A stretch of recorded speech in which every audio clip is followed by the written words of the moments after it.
How am I feeling? Well, I'm glad you asked. I feel strange, and I'll tell you why. And it's not because of a lack of confidence. When I first moved to the city, Gianna, I lived in Astoria, Queens, and I didn't know the subway. And you get out at random subway stops the first time you've ever been there, and you think like, all right, now I'm going south, so I need to go out this way. The train's going this way, and I think this is where I need to be in this corner. And I remember early on when I moved here, I got out of the subway and everybody got out of the subway and just went that way. I'm like, I think everyone is going the wrong way. I don't think that is the way to go. I mean, some people maybe go there, but I'm going to go this way where no one is going. And I got there and I went to go up the stairs, and obviously it's just blocked off. And everybody knew it except me. And I learned a valuable lesson. And I know, take the road less traveled. I'm Robert Frost. And I agree with that generally in life. But when it comes to the subway, there's a certain amount of people. If everyone starts heading that way, you should head that way too. John is nodding her head. It happens. Sometimes I'm pretty sure, like, nope, there's rat poison over there and it's cut off. So I've used that in the subway. But there's a certain amount of people like, I will go that way too. And then something called NFTs happened, and NBA Top Shot specifically, where you could pay hundreds, if not thousands of dollars of real money, like money in your wallet, real money, and you put it in the World Wide Web, and you got a virtual wax pack of cards that open up, and it's Paolo Banchero. And that Paolo Banchero picture of him taking a jump shot in a Magic versus the Pelicans game could be worth thousands of dollars. Now, can you hold this thing? No. It's just a picture.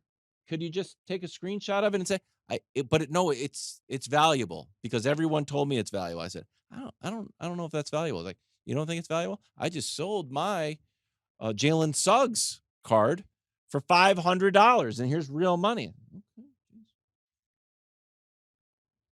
I did take the subway, and everybody was going that way, I guess. Maybe I'll log on. I'll get a login. Oh, you couldn't even buy them. I'm like, I want to buy one of these. What if I get? But part of me thought, I think everyone is wrong. I think every single person is wrong about NFTs. And it turns out I was right. It turns out JPEGs are not worth thousands, if not millions of dollars. They're not. I feel the same way now. A little part of Subway, Kevin, so many people are on the Seahawks. I'm shocked by it. Here's the data. It's not close. Oh, it's a 4.5-point spread.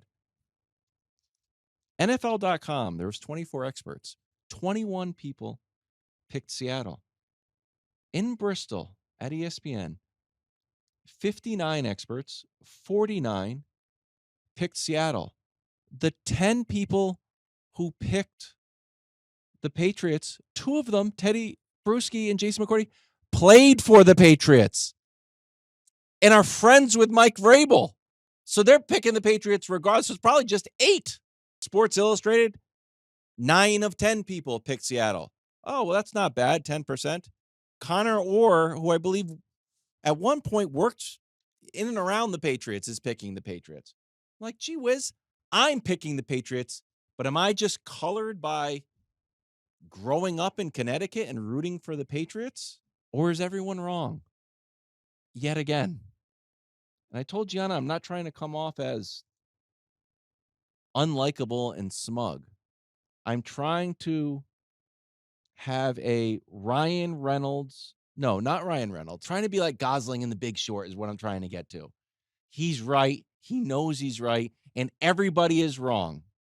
That's where I'm at with the Patriots. And the reason is, just listen to me. and be like, Wilds, you're just out by yourself, alone in the Patriots' woods.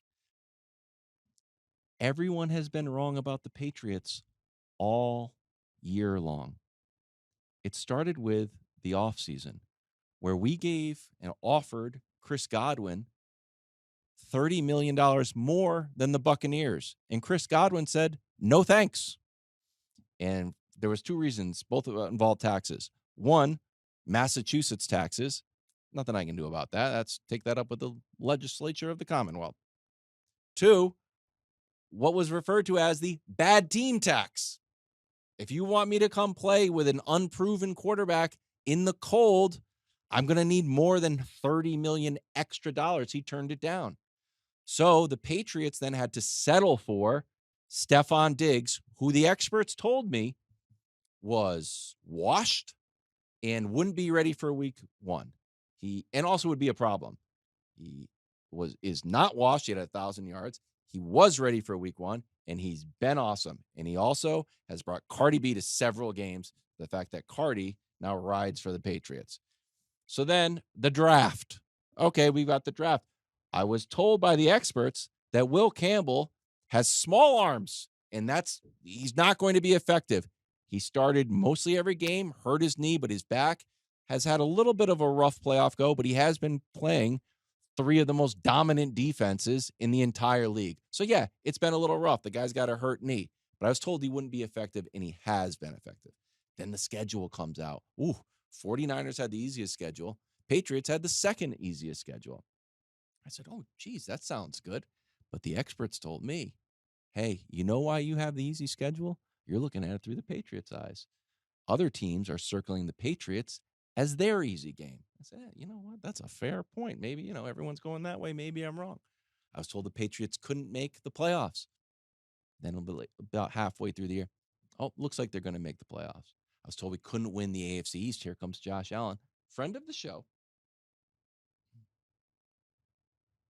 Patriots do win the AFC East. I was told then that the Chargers, who rested, the experts told me this, who rested in the final week of the season because they wanted to play the Patriots. The Patriots haven't played any tough competition. The Patriots' big win was against the Bills, who they split with, and Baker, who just fell apart. The Chargers wanted the Patriots. And when the Chargers only scored 3 points and Drake played a little bit shaky in the first half, all of a sudden the Chargers weren't any good. Everybody knew that. But when the Texans come to town, the Texans, you won't be able to score on the Texans, the experts told me. Turns out, Drake May threw 3 touchdowns against the Texans, scored 28 points. C.J. Stroud was in a bad spot. C.J. Stroud went into that game as a quarterback who has made the playoffs every year of his career, has won a game every year of his career in the playoffs. It was 3-2. He had a bad game. That wasn't just because CJ melted down. It wasn't his best game, but it's because of the Patriots. Then I heard from Sean Payton himself, who is the expert on the Broncos, that the Broncos fans need to be loud because they'll have 2 weeks to rest and get ready. And he was telling people privately, we're going to win. I was told that Jarrett Stidham is not going to melt down. Jarrett Stidham melted down. I'm not going to take too big of a victory lap there, but the Patriots didn't play great, but they played winning football. So now we're here. And the experts have been wrong about the preseason, about the draft, about early games with the Patriots, about our schedule, about making the playoffs, about winning the AFC East, about beating the Chargers, about scoring against the Texans, about winning in Denver, which nobody has ever been able to do in a Patriots uniform. And finally, now we're at the Super Bowl, and it's like, nah, I don't see it. And I'm rooting a little bit for Sam Darnold, trying to be a nice guy, trying to get my Gosling on. A part of me thinks that this team is on the doorstep of destiny and that the experts have been wrong all along. Put the nice filter on this, Gianna, please. Not the smug. Not the smug. I'm right about everything. But I have been. Thanks for watching. Subscribe here to get more from the show and to check out clips from other shows on FS1.